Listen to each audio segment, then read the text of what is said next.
Morena, good morning everyone. Well, at least from here in Perth, WA. We are talking with the beautiful Simonne Butler, and this Kōrero MiriMiri is really special for me. I feel like we've been connected for a long time in the non-physical in a way, also in my journey has been connected to yours in different ways.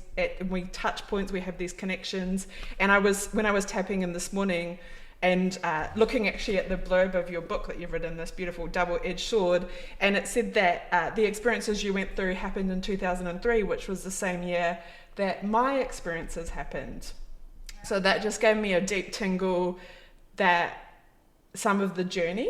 So Simonne is a medicine woman who walks the shamanic path, helps many different people, uses flower essences, card readings, drawing on different energies of nature, but also her own experience to hold space for people. I'm sure you'll speak more to that in this process. And for me, some of those who are the most powerful in their work are those who have had the lived experience and really know from an internal perspective of their own healing. And so I'll read a bit from the back of the blurb in the way of your experience, but it said, in 2003, Simonne Butler's violent partner, high on methamphetamine, cut off both her hands with a samurai sword.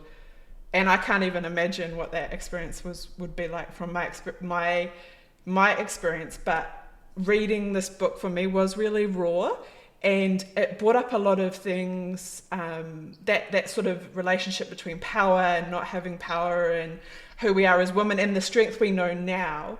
But sometimes it's like I think of my experiences in the past and I can't even conceptualize, so I'm really excited to, don't know if excited is the right word, but excited to hear from you of your journey on that aspect. And another reason that prior to even connecting with you, I think it was on Twitter at the time, when I was involved with the Read My Lips, but then I saw you did shamanic work as well, and so I was like, this woman, I really feel connected to her. So for me, part of the reason, and I haven't spoken about this for a really long time, but I was also raped in 2003, and when I found you, it was when I was for the first time sort of sharing publicly about my experience and working through that healing aspect. And the campaign I was involved with was called Read My Lips. It's a really beautiful campaign that happens every April. I'm not so much involved with that now because I feel like that part of my healing was more that reclaiming power, stamping the stake in the ground, and I've dropped back into a different space with it now, clearing out some of my own things. But yeah, so the point of all that is to say your book is deeply touching, but yeah, definitely we say trigger warning for this episode, but also for the book, I would say too. I had to take my time reading it and pick it up and put it down at different points just to process through the things that were in there. So it's a gift in that way. So yeah, please, I would love to hear just what comes forth for you to share about your own experience or anything I've said in the first instance. Well, for me, writing the book was actually really, really cathartic. It was made out of 17 years worth of journals, and the writing process was it was how I got my head back together. I also learned all of these other modalities to help myself heal, but being able to go through the journals and look and see where I'd been and identify my patterns and that sort of thing, that was the kind of gold that came out of writing the book for me. I didn't realize how cathartic it would be. I also didn't realize how destroying it would be, later in the aftermath of the process. But I'm glad, because I may not have done it if I had have known. But like you said, like at the beginning, when you were on your reclamation journey with the Read My Lips, that was, telling this story wasn't so much about me saying, oh, hey, look, here I am and this happened to me. It was more so I could show people that they're not alone. It was more so that I could show people that you can be raw and vulnerable and heal, Yeah, it was it was such a huge process, and I had the most amazing co-writer with me. Like, we literally sat cross-legged on my bed or on her lounge suite for a year, you know, working through my journals. She was really pivotal in being able to pull it into a narrative, because I'm, you know, I didn't have the writing skills. Like, I am a writer and I write all the time, but I didn't have any technical writing skills. And she is she's a qualified teacher, English teacher, media studies. She's also a stand-up comedian, which, you know, made it really good, because I think I'm hilarious too. And so even though it's full of such heavy, painful, raw trauma, we also tried to keep it light in some places. And we also, like you said, it took a while for you to get through. We were very conscious that a lot of it was so heavy and so triggering that we tried to write it in really little blocks. So you'll see some of the chapters in it are actually only half a page long, or 3 pages long, you know, so that people could just take it in snippets. And one of the thing I guess that has been most rewarding for me is having women message me and tell me that I put into words everything that they couldn't, that they have been looking for a way to articulate and express themselves, you know, to find the language that they needed for the abuse that they'd experienced. And so then reading my book helped them find out what they needed, helped them identify places where they needed healing, you know, because that's what triggers are for us. They are these things that identify these areas that we need healing. And as you acknowledge, you know, my book does come with a content warning on it. It has, you know, there is sexual violence, there's animal violence, there's family violence, there is child abuse, there's neglect, there's you know, emotional violence, coercive control. And I think we don't talk about these things. You know, when I was growing up, you know, I come from a very long line of amazing, strong women, but we also have a lot of trauma and a lot of abuse in our past. And they've overcome it, you know, but they you know, and they've had addictions, and they've had pain, and they've had all of this stuff, and they've just kept going. And so I really wanted to be able to tell my story so honestly, because when I was growing up, you weren't allowed to talk about what went on behind closed doors. You know, tell them nothing, take them nowhere, was what I was brought up on. And shame. You know, like, my mum was just raised in this total shame where what would the neighbours think? And you don't air your dirty laundry in public. And, you know, and same with my nana as well. So these women suffered in silence with their own pain and their own trauma. And they never reached out for help because, you know, they had a stiff upper lip. They were British. They were both born in Britain. Well, my nana was born in Ireland, but my mum was born in Britain, in England. And, you know, they had to sit with their pain because they couldn't talk about it, and it wasn't even frowned upon. I mean, you know, domestic violence wasn't even illegal, rape wasn't even illegal back then. And so part of the reason that I really wanted to tell this story is to encourage others to stand up, to encourage others to identify what's going on with them. You know, this isn't about blaming anybody. This is just about opening up to healing. And we can't open up to healing unless we really look at where we've been. But I really want to acknowledge, because I felt reading it that aspect of it, that there is all of that you spoke of. And also the piece, what I found, I think what was the triggering aspect to me, it was so in the moment. You know, sometimes you read things and it's like, you can feel that they're talking about their past and they've had some time to conceptualize it and think through, but it was so in the moment. And that was quite like, whoa, you were in it with you and walking alongside you. And it was like, yeah, that moved me a lot. But the piece I want to touch on, I've written a few things down to go off on tangents. And I already, before I was tapping in, I was like, we could go in so many directions. I know, I think we could do like 3. Like this. I know, we should actually do that. But the piece that I'm curious about for my own aspect is understanding about with your family when you're telling these stories, how you hold that, and for other people who may be navigating their healing and what they, you know, when you're in that space of sort of picking apart all the different pieces and what your history is, but also holding your family or other loved ones in that. Is there any thoughts on that you would have to offer? It was really hard. My mum did not want me to write it. She's really proud now.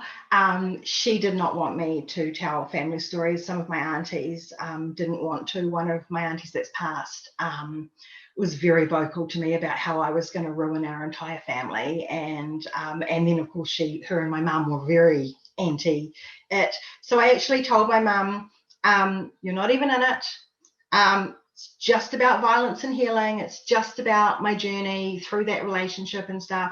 And for, you know, like for a while, it sort of was. But then there was just so much that I had to keep going and things. But I was very light on my mum. Like she did the best that she could with what she had.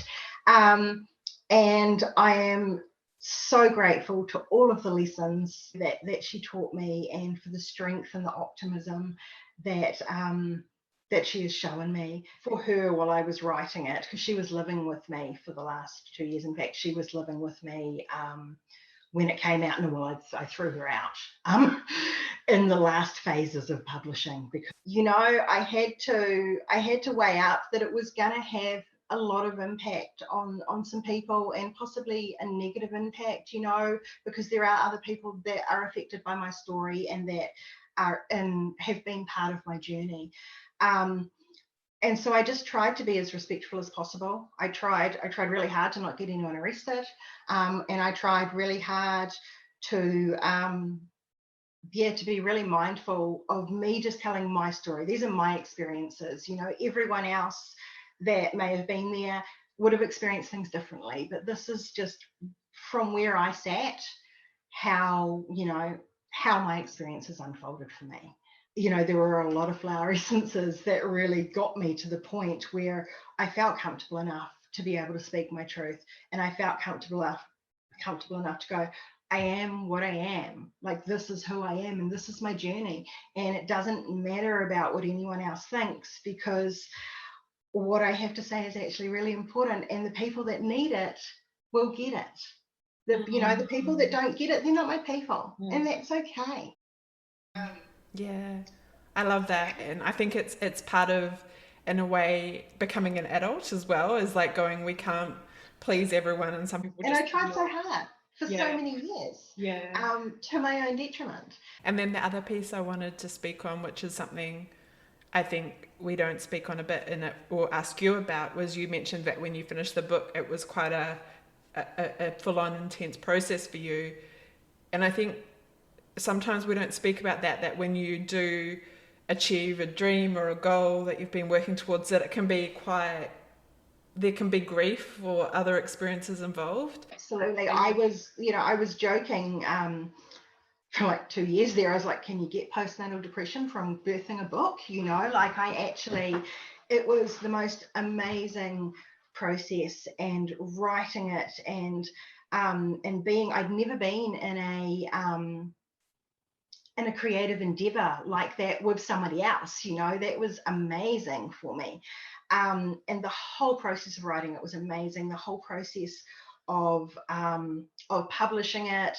And then I went out into the world with it, and I had ideas about how things would happen, and none of those happened. I did a couple of free talks at some libraries. We put it all out to the Auckland libraries in the city that I live in, and for me to do 3 talks, and only 3 libraries were interested. So and there's like 50 of them, so I was like, oh, okay, never mind. And then I did lots of interviews and things like that, and I was just getting all this exposure, but exposure's not sales. And so then that was a little bit disheartening, because I thought, oh my goodness, I'm talking to all these people and I'm doing all this stuff. And then as well as that, in 2000, so it came out at the end of 2016. So 2017, I was trying to do free author talks and do things and stuff. And I tried a couple of markets. I think I might have done 2 markets, theory markets that year. And it actually took so much out of me. Like, I didn't realize, like, it's one thing to be sitting there writing away, you know, cross-legged on your bed, and it all just be a concept, but actually having it out there with people that could read it and judge it, like, that was a whole other thing. And then also, you know, inviting people into my life, and, like, you know, I was very raw and graphic, you know, I pulled no punches. It was you know, like, I talked about thinking that my vagina was going to be broken for the rest of my life. Like, there were so many really intimate raw things in there and stuff. And so it actually got to the point where I was like, I don't want anyone else to know about this.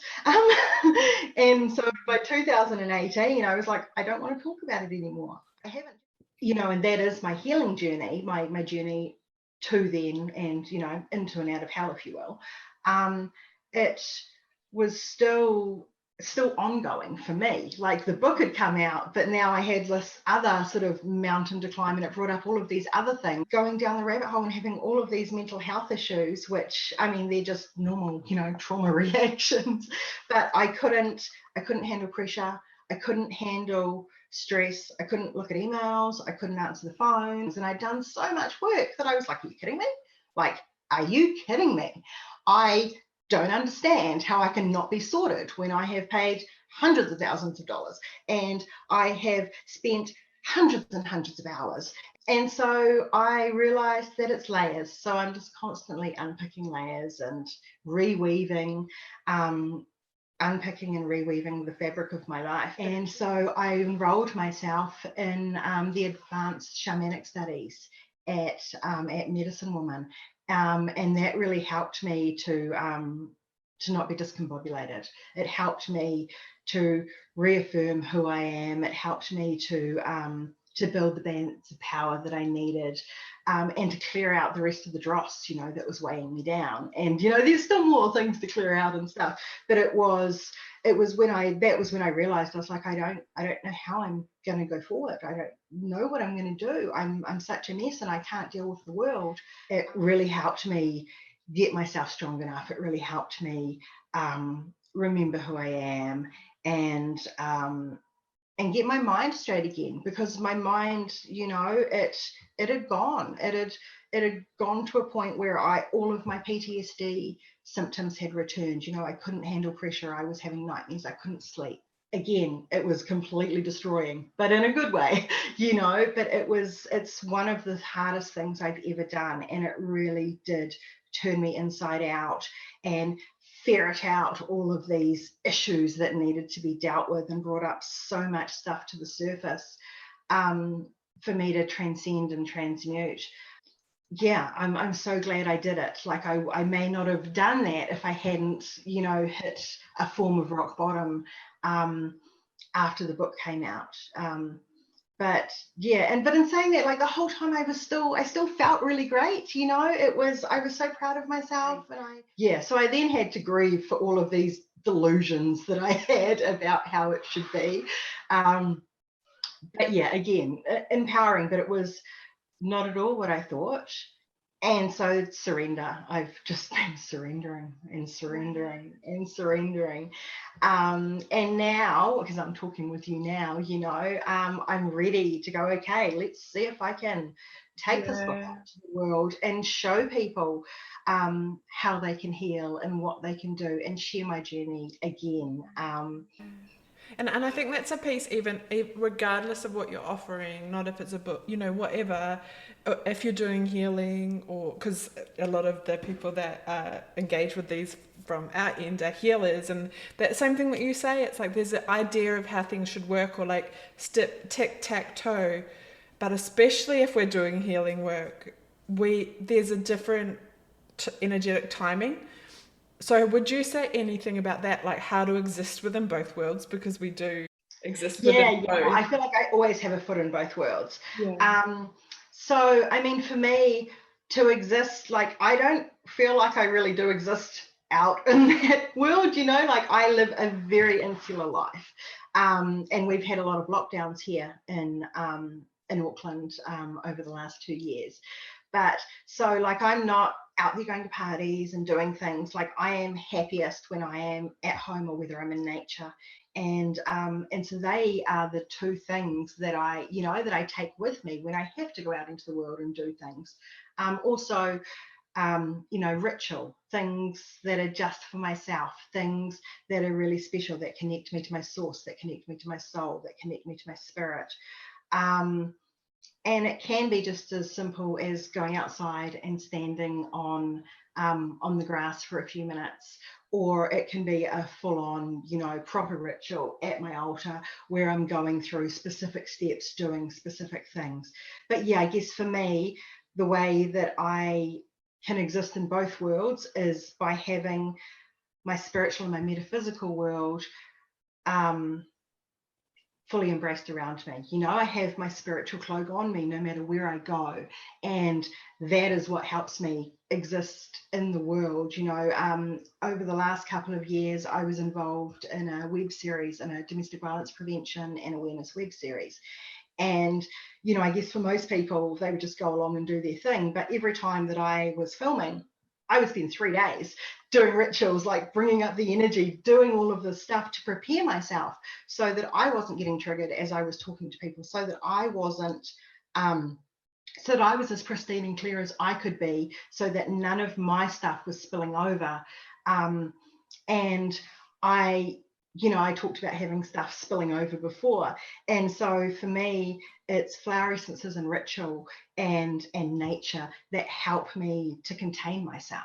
And if I can contain myself, then I'm okay out in the world. But I spend a lot of time not with people. I was going to say, I hear you. Totally. Yeah. And can you speak on, I don't know exactly what I'm asking, but whatever comes forth on soul retrieval? Because I really liked as well in the book where you said, and I use it now sometimes, I'll voice it to people with extending an open invitation for our soul to return. And the first time I read that was in your book, and I thought that was really cool. What it is, we call it singing the soul back home. And so with soul retrieval, and I mean, soul retrieval is just one very tiny part of shamanic work, and many of them come together. But with soul retrieval, specifically for myself, well, for all of us, when a traumatic thing happens, you might hear someone say, "Oh, I jumped out of my skin," or I feel like I lost a part of myself, or those main two things. I feel like I lost a part of myself. I feel like something is missing. I've never been the same since XYZ. And so with soul retrieval, we do a journey, which is like a visualization meditation exercise.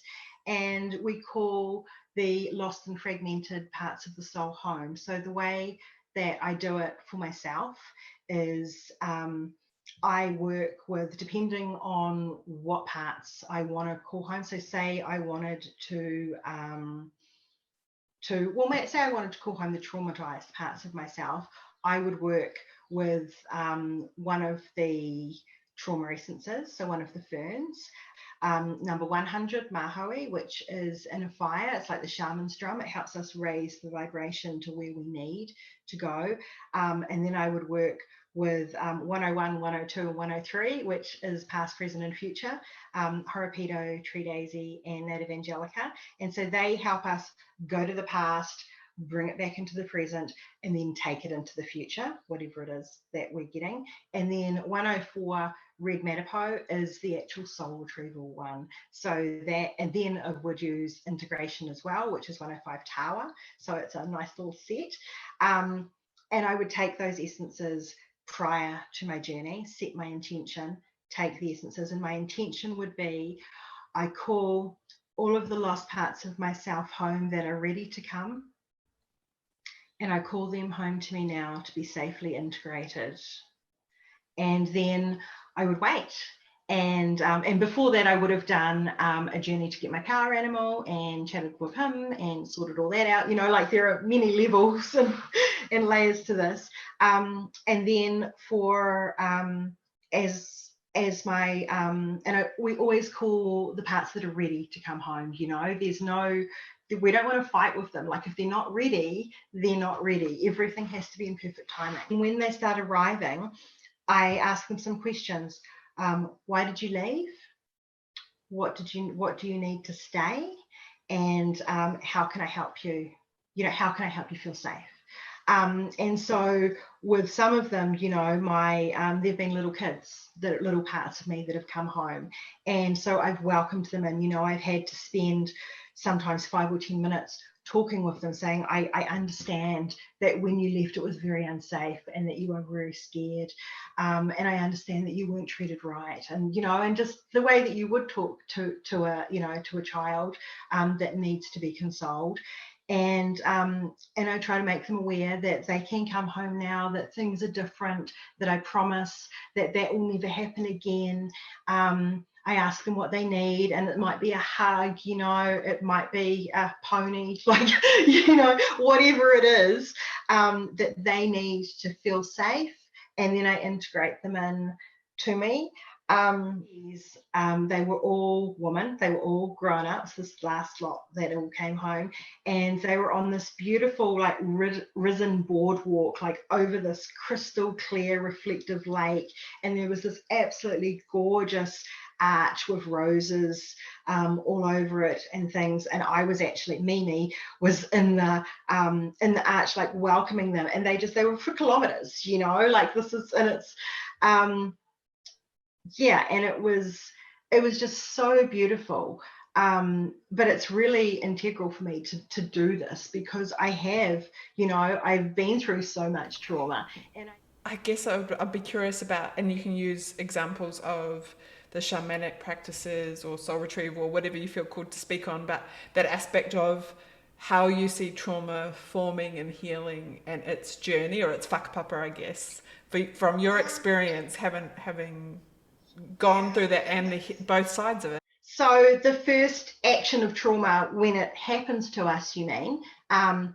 So in the first instance, when something happens to us, it comes into our energy field. So even if it hasn't come into our even if it has come to our physical body, but before that, it comes into our energy field, and things get stuck there, things get trapped there. So when something, say verbal abuse, say you are verbally abused at school or at home or something like that, and it's never dealt with, and so then you carry that, so that goes into your energy field, and then because our energy field is magnetic, we may start to attract that sort of energy to us, because it's already stuck in our energy field. And so that's why it's so important to clear our energy. We call it aura clearing, because trauma gets stuck in our energy field. Now, if we haven't cleared that out of our energy field, it's then going to come into our energy centers, so into our physical body, and that is, it's our metaphysical body, but so that is into our chakras, and we'll just go with the basic 7 to start with, and so then they, and that also they settle into our cellular consciousness. So we have, every cell, the trillions of cells in our body, they take on that trauma as well. It's carried in the water, and we're water. So once it's come in to our energy centers, if it doesn't get cleared out of that, then that causes blocks, that causes stress, it skews our view of the world and ourselves, and that, I think, is the most important thing. It skews our view of ourselves. So then we start feeling like we're a victim, or we don't feel good enough. We've had this trauma put on us so much, and now we believe it. And then the next, if we don't get it out of our energy centers, then it's going to go into our energetic DNA. So then that's when we start carrying our trauma through to our children and through our DNA line. And of course, the trauma from our ancestors has already come through to us through our energetic DNA. And then as well as that, it comes with all of the fears. So the more, we get our fears that have come through the generations, it just constantly impacts us. We don't realize that, and all of this is invisible. All of this is in us, and we carry it with us, but we don't see it necessarily or even acknowledge it. We may have blacked out that experience from that caused the trauma in the first place, or we may have been living in such unsafety that our entire life was filled with many different traumatic events that have just sort of stuck in everywhere. And then we're in patterns and cycles of trauma and abuse that seem really hard to get out of. So coming back to the aura, so then that's when we work on aura cleansing. There we go through all of the layers of the aura and cleanse that out. There are 7 fundamental human traumas that we go through. And so the first one is physical trauma. And with the flower essences they have a specific trauma kit, which is the ferns. And ferns are known as the skin of the earth. It keeps us safe, if you will. And so the first trauma essence is number 37, king fern, and that helps us to clear out physical trauma. So that for me, that was quite a big one. I used a lot of that when I was working through clearing out my trauma. Any accidents, for any incidents or attacks in my case, for abandonment, for anything that impacts us on a physical level, king fern helps to clear that out. And then the next fundamental trauma that humans can go through is emotional / sexual, and that is tied in with the second band of power, which is at a sacral level. Keyword is boundaries. It's number 38, and it's rasp fern. And again, that is where we store trauma from any emotional abuse that's happened, especially with codependency and things like that in families, a lot of familial abuse, and also any sexual abuse, whether it was actually sexual assault, whether it was sexual harassment, whether it was just made to feel unsafe.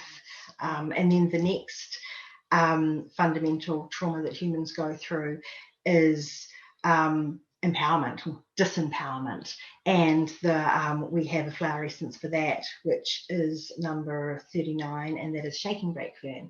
And I'm actually going through a process at the moment of reworking with that particular layer of trauma, with the empowerment and disempowerment, and it correlates to the sacral chakra, not the sacral chakra, sorry, the solar plexus chakra, and then to the DNA. It is all about non-judgment, not judging ourselves, not judging other people.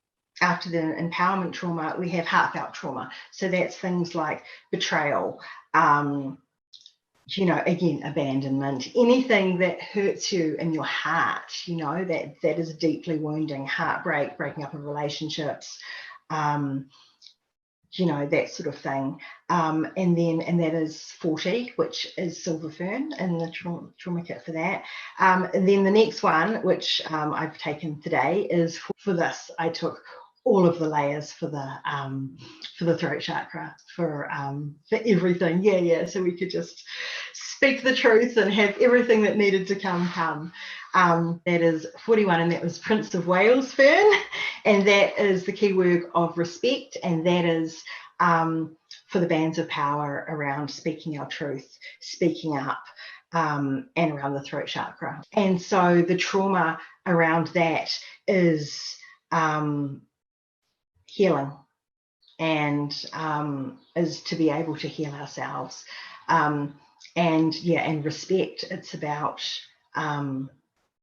having respect for ourselves, having respect for others, having respect for everything. And so that's for all the times that we've been disrespected, for every single time that someone didn't respect our boundaries, for someone that didn't respect our feelings, for any time that we were disrespected, you know. And the thing with trauma is it doesn't have to be like the big, crazy traumas, you know. I've worked through it now, but I had a teacher tell me some stuff in primary school that deeply wounded me, and I held on to it. And it was only in the last few years that I went, oh my goodness, I need to release that. Like I was holding on to this thing that this person, this relief teacher had told me, you know, when I was like 7 or 8, you know, our woundings, you can't judge someone else. You never know what's going to wound someone. You know, 2 siblings could go through a divorce and one will be fine and the other, it will impact them traumatically for the rest of their life. And so I think the modern medical model is so in a box for trauma. They're like, you have to have this, and this, otherwise you don't qualify for this diagnosis, you know. And so that's why I much prefer a holistic approach to it. It's looking at the whole person and not trying to squeeze people into pre-existing boxes. It is star fern, and it is authenticity. So that is like the gaslighting essence. That's when our reality has been negated, when people have told us, or rather the fundamental trauma for that is when people have negated our reality, when people have told us that what we know to be true is not true. You know, when we're like, oh, this happened to me. Like, for a really good example is when I was in an abusive relationship, you know, I would get beaten up, which happened, you know, rather frequently.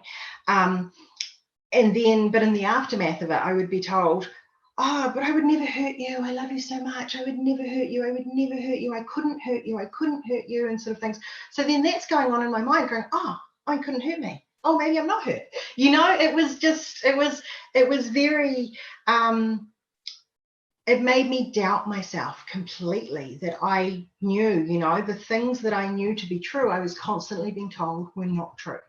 And so then it made me doubt my mind, my ability to judge things, my ability to understand what was going on. And then the last fundamental trauma that humans go through is spiritual trauma. So, for instance, I have an example of this. My beautiful, beautiful Nana is religious. And when I was a little girl, I was very off with the fairies. You know, I was talking to apple tree fairies in her garden. I was talking to plants. I was seeing things and feeling things, and just really, I was total little nature sprite. And I went to my Nana one time and told her about this amazing conversation that I had had with the fairies in her garden. And she told me, stop talking nonsense, that's all lies, and if anything ever talks to you, it's the devil. And I was like, oh, I don't want to talk to the devil, you know, like it was. And that, you know, from that moment on, I stopped connecting in the way that had been so natural to me. And then on the other side of it, people that have been indoctrinated, you know, into a specific religion when they know it's not for them, but their parents have said, well, you have to come, you have to do this. Or, and so spiritual trauma. And then also the other trauma that is spiritual trauma is not knowing, feeling forsaken, you know, not feeling like you can connect or you are connected, you know. So that, and that is 43, and the keyword for it is direction, and that is plumed maidenhair fern. Those main fern essences, like I took them for years and years, trying to clear out all of the trauma so that I could get to a point where, of course, you know, I can't take it away. I can't change the past. Like, the stuff that happened to me. And like, I'm not making this up. It actually really happened. But I can't live in a place where I'm constantly in fear, or in the fear that I was back then, you know. And for a while I was, because it was very traumatic, and I was very fearful and very shameful. And so the First Light Flower Essences trauma kit from the fern essences were my biggest allies with that at the beginning of my journey. As I progressed, I moved more into the master teacher plants and the healer essences and the shamanic essences. But to start with, the fern allies were my rock. They were the things that helped me be able to clear out the trauma energetically out of myself so that I could actually take all of the next steps that I needed to do. And so when if I'm working with a client that has been through trauma, like I'm not all about, you don't have to tell me every single thing that came on. Like, we don't even have to talk about it in in the micro. We can just talk about it in very abstract terms, and I can still help clearing all of that out. I know a lot of people, when they go to therapy, they just talk through things and they just rehash it and rehash it and rehash it and rehash it, and that to me was never helpful for myself. So what's your view on what that rehashing does to the energetic and the nervous system, or the energy? It just gets it stuck in there because we're re-triggering ourselves, and like triggers. I like triggers personally because they help me to identify where I need help. And also if I'm getting triggered every day, well, then that's when I know that I've got some issues. Like, where do you need healing? Just one of those energetics I've been curious about, because I really feel similar to what you said about the medical model and things being, you're having to have a holistic perspective. Different things work at different phases of your healing journey. And I'm not saying, Rumi Rumi is that answer, but it can be a really powerful tool within your journey, and the same for flower essences and like all the work everyone does, because it's not we don't just heal, like it's taken a lifetime to build up these aspects. Yes, and I am on a lifelong healing journey. That's the thing. When you are healing from trauma, it's not just, okay, I'm going to take these essences for a month or 6 months and I'm going to be 100% fixed. Like, it doesn't work like that. There are so many layers that come on, and so many hidden depths, if you will, that it is a lifelong journey. But I have the skills, I have the tools, I have the support that I need, and the capacity to be able to identify what's going on with me, and then also with other people. Yeah, so I'm constantly using my own skills to help myself. And I realized the other day that, I haven't had a personal healing by someone else that's not me in like 3 or 4 years. Amazing. And I'm not saying that we shouldn't, because it's I think it's really important that we do go to other healers and other modalities. It's the texture of the timing though, because some things we're meant to process on our own, or it's that time, like I go through times where I'm like, I don't want anyone else in my energy field at all. Like, I need to deal with this. Like, yes, I'm triggered, or yes, something's coming up, but it's mine. Like, I know that. Whereas other times it's like, I've been working with this and working with this and working with this, and like just touching base, putting it out to the universe, like asking, where should I go with it? Yeah. And following that. There's not, and that's how I live. But just surrendering it. Like, I surrender every desire that I have. I surrender all my answers. I have some family things going on at the moment, and it knocked me for 6 for a bit, and I was trying to like take care of all these things and sort all this stuff out, and I was sort of running myself ragged, and it was like, oh, actually, I just need to sit and have a conversation with Spirit about this. I need help. I don't know what to do. Spirit, please give me the guidance that I need. Help me see clearly. And it comes. And peace comes with that for me, And so out of everything, my spiritual connection, my connection to source, and this is the thing, if we go back to maidenhair, plumed maidenhair fern number 43 with spiritual direction, we're told, or rather modern religions are told, that you have to have an intermediary.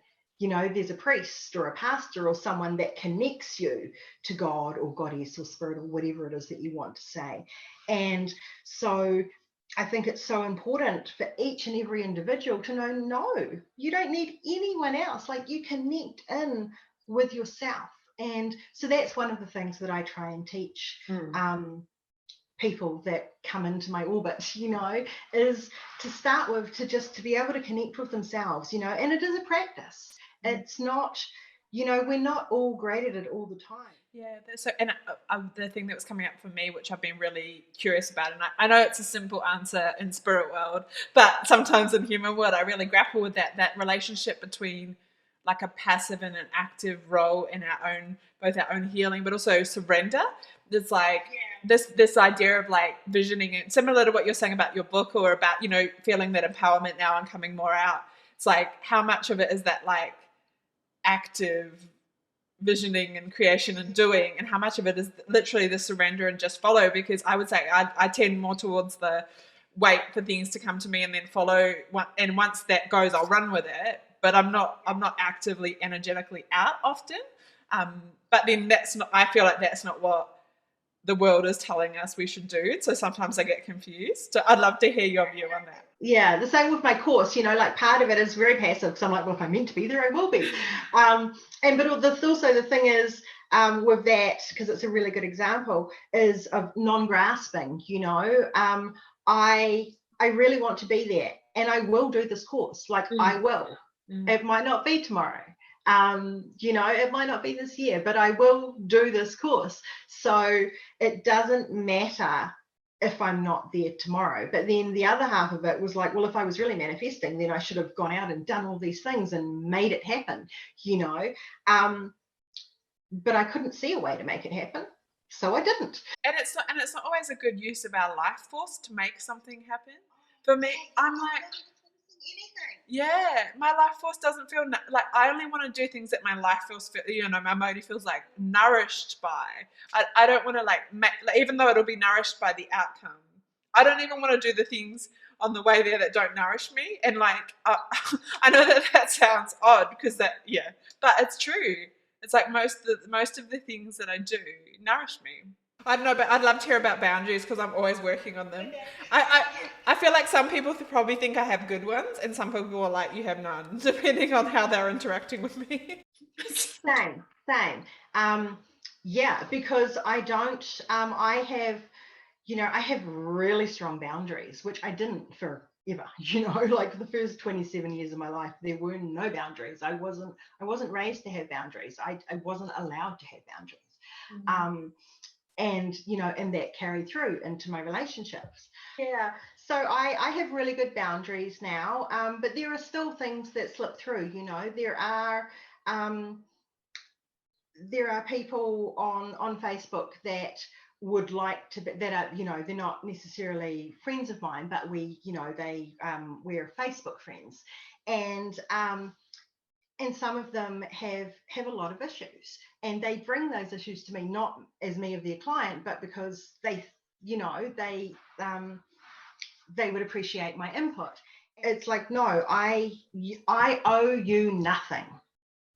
And that was a really important thing for me, because after the book came out and I had spoken publicly, and I'd been speaking, I started in 2014. Before the book came out, I was a survivor spokesperson for Women's Refuge New Zealand, and I did it for 2 years, and it was actually really stressful and quite hard on me, even though it wasn't often, and so one of my boundaries again was like, actually, I can't do that. But because I had been out doing that, and then I put the book out, it actually seemed like the energy coming at me was of entitlement. Like, everyone all of a sudden felt entitled to me, entitled to my story, entitled to my time. And that was one of the things that actually started to mess me up, because all of a sudden it was like I wasn't a private individual person. All of a sudden it was just like, apparently the world owned me, and I owed my time to everybody. And if someone wanted to interview me, then I had to interview with them. Or if someone, people just, it really felt like the whole world disrespected me and just wanted to use me. And so that was another one of the, you know, the contributing factors. And that's so interesting because I can't remember when it was. It was after we'd been chatting, because we weren't chatting a lot, but just every once in a while and it was normally about shamanic things, but we'd exchange something. And I remember I had a memory one time after we'd exchanged a message of seeing your face on Women's Day. Like it was just random. Like I hadn't you know, like it just popped in after we'd chat, and then I was really sitting with that. Like I think there is a weird thing about that separation of something being on, and I think it's a bit different now because the world's a bit different, but especially at that time, that separation of like, here's something tangible that's separate from me. Yes, and that was like at the beginning, you know? I was like, I am my book and this, and it's like, no, I'm not my book. Yeah. That is just some pages of my life. That is not me. And so also then if people are criticizing it, it's like they're criticizing the book. They're not actually criticizing me, although they were, but you know, as well. But I really had to separate myself out, because as I was writing it, I was like, I am my book, like I am my brand, I am all this stuff, but I'm not. Like I am what I am, and that is it. Yeah. I'm not trying to be anything else. And I've pretty much, like, I don't think of myself as anything. Like all of the labels that I used to have are gone. You know, I'm a human having a spiritual experience. But I that separation, I think, is also, alongside the trauma piece, it's an ongoing process if we're working in this field as well, because I feel as if, well, I know I'm speaking for myself, but doing Māori healing, there's a collective aspect as well. So there's some degree of people feeling that they collectively own the Māori healing aspect. But then there's also this bit of like, sometimes it helps me to think, this is just a role, I'm just a practitioner. And then other time that feels really disconnected and I'm not integrated, because I actually live this whole life all the time. So, yeah. It's like, well, also not having a label, it's very confusing. Yeah. I'm like that as well. Like no matter where, I mean, and I said I didn't have a label, but if we use a label as medicine woman, like no matter where I am and what I'm going through or what someone else is going through, that is always a part of me that cannot be taken away. It cannot be split away from me, because it is integrated into my soul. You know, it's part of who I am. And working shamanically has really helped me with that, because, you know, I remember going to Franchelle and saying to her, you know, I just want to be able to learn how to use this shamanic talent that I have, and actually I want to be able to have the knowledge and actually do it, you know, be it. And then, of course, the medicine woman school was opened to the rest of us, and I got to, you know, and there are many people around the world, you know, and there are so many ideals of what a shaman is and what shamanic practitioner is about, you know, the rites of passage that you have to go through and things, and about being able to call yourself. And I don't call myself one, although I have the skills and the abilities. I have literally been dismembered and remembered, you know, like this, you know, getting chopped up. You're a manifestation of that for me. Fast track shamanic thing that you can do, you know, on top of, you know, all of the other, totally. I guess, 48 rites of passage that I've been through so far.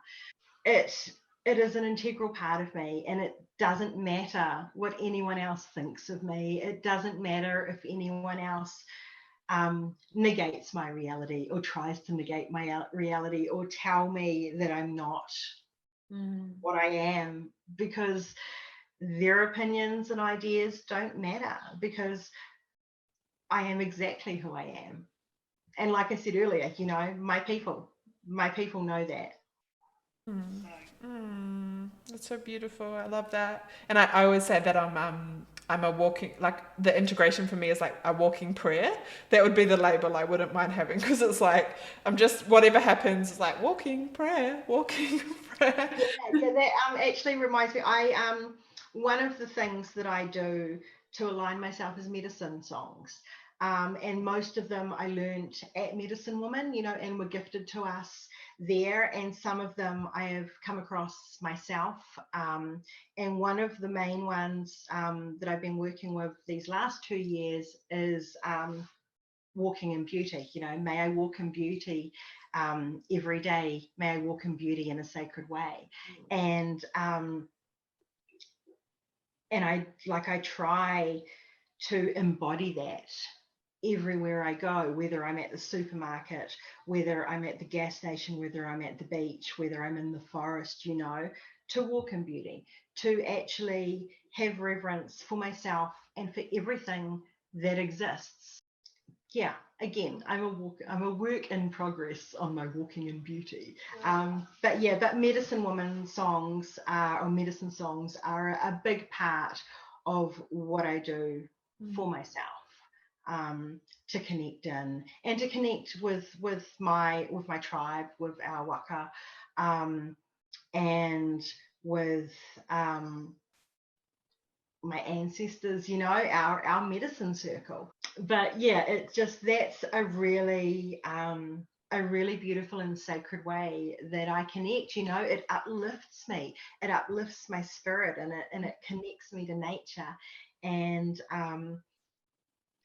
for that I'm eternally grateful. You know, going and going and going, and I'm like, okay, and you know, and emptying, like draining black tar icky things out of myself, you know, pulling barbs and fish hooks, and you know, it's visualization, but it's very real, and for me it's been very necessary. Like, this is the way that I have been able to heal myself. Oh, thank you so much for everything you've shared. I feel honoured.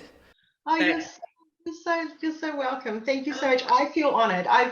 We've been talking about this for a while, and I feel so honoured and grateful that you read my book and took the time to read it, and that you found value in it. Like, that to me is more important than anything, is that people can find the intrinsic value in it, you know, that it can actually, even if it's nothing to do with their experiences, there's still some value in it for them, and that makes my heart happy. Aww. Me too. Thank you. Is there anything else on your heart to share at all before I ask you to close? The only other thing that we haven't really touched on is I live in gratitude, you know, like I am so grateful for the life that I have. I'm so grateful for the body that I have, you know. I don't measure my body on how it looks. I measure my body on how it works, you know, and it does, you know, I live in a disabled body 24/7. Like, I can't get away from that. I am classed as disabled. And for so long, I was so ableized, is that the word? You know, I was so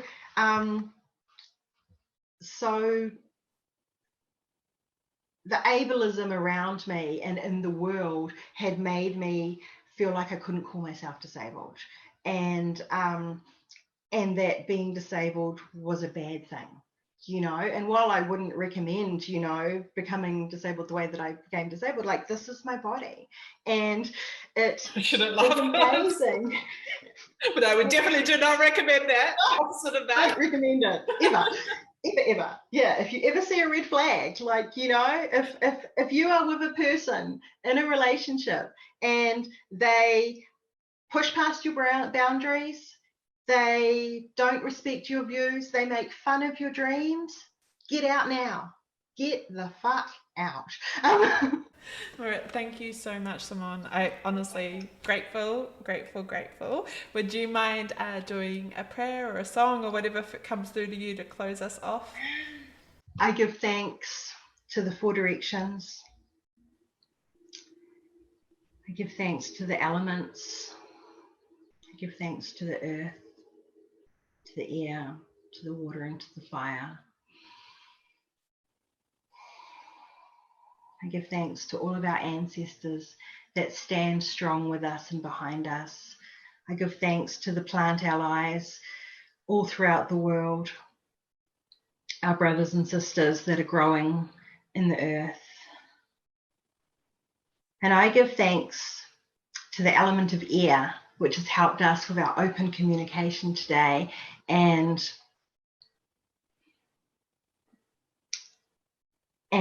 being the element of air, I give thanks as my overlighting element for this year and for our talk. And again, I'm just so grateful to be part of this with you, Gabrielle. I'm full of gratitude. Mihi nui wahi me mā, a whakamoi me te o tō paurākau, tō wairoa, tō marekura, tō tīpuna, tō mauri, e rere a koe,